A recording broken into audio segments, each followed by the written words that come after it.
തിരുവനന്തപുരം കോർപ്പറേഷനിൽ ഇന്ന് നിർണായക ദിനം. ഭരണസമിതിക്കെതിരെ അവിശ്വാസ പ്രമേയം അവതരിപ്പിക്കാൻ UDF. അവിശ്വാസ പ്രമേയ നീക്കത്തെ തള്ളി LDF നേതൃത്വം. ഭരണസ്തംഭനം ആരോപിച്ച് കോർപ്പറേഷൻ മാർച്ചിന് UDF.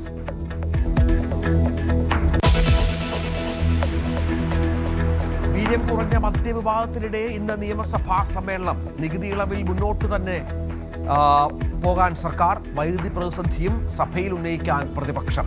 രാത്രിയിലെ നിയന്ത്രണം തുടരുമെന്ന് KSEB.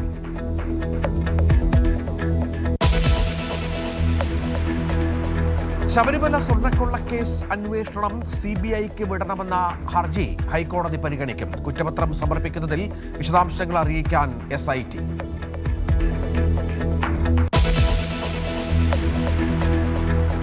ED ഉദ്യോഗസ്ഥരെ ആക്രമിച്ച കേസിൽ 9ാം പ്രതിക്ക് ജാമ്യം നൽകിയതിനെതിരായ അപ്പീൽ ഹൈക്കോടതി പരിഗണിക്കും. ജാമ്യത്തിനെതിരെ കോടതിയെ സമീപിച്ചത് പോലീസും EDയും. ആരോപണങ്ങൾ നിഷേധിച്ച് മുൻ പ്രോസിക്യൂട്ടർ ഗീനാകുമാരി.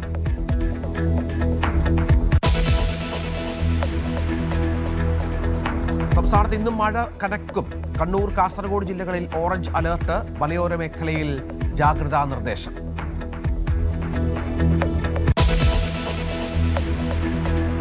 ആലപ്പുഴയിൽ മാലിന്യം കലർന്ന കൃത്രിമ വെള്ളച്ചാട്ടത്തിൽ കുളിച്ച കുട്ടിക്ക് ഗുരുതര ആരോഗ്യ പ്രശ്നങ്ങൾ.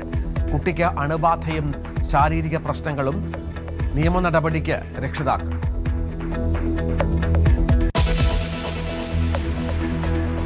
പശ്ചിമേഷ്യയിലെ സംഘർഷത്തിന് താൽക്കാലിക ശമനം.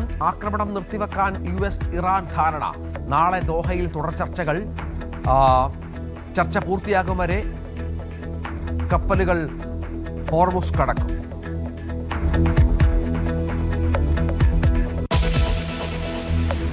ലോകകപ്പിൽ കാനഡയുടെ ചരിത്ര കുതിപ്പ്. ദക്ഷിണാഫ്രിക്കയെ എതിരില്ലാത്ത ഒരു ഗോളിന് തോൽപ്പിച്ച് ആദ്യമായി പ്രീ ക്വാർട്ടറിൽ. ബ്രസീലിന് ഇന്ന് അഗ്നിപരീക്ഷ.